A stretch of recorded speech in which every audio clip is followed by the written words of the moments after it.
కొంతమంది నోరు తెరిస్తే నెగిటివ్ నెగిటివ్ నెగిటివ్ మాటలే. దేవుడు లేడు అన్నట్టుగా, దేవుడు సహాయం చేయడు అన్నట్టుగా, దేవుడు కృప చూపించాడు అన్నట్టుగా అన్యుల కన్నా ఘోరంగా అవిశ్వాసపు మాటలు మాట్లాడతారు. వాళ్ళకంటే పాజిటివ్ అని ఉంది ఒకటి, మనకు పాజిటివ్ కాదు, మనకు ప్రామిసెస్ ఉన్నాయి, వాగ్దానాలు ఉన్నాయి. మనకి విశ్వాసపు మాటలు మాట్లాడడం నేర్చుకోవాలి ప్రియులారా. హల్లెలూయా.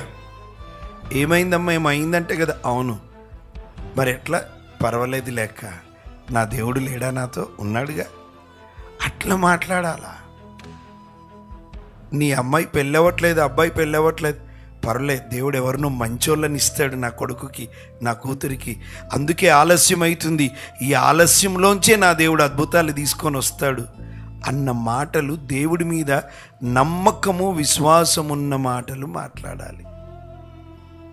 అది విశ్వాసం.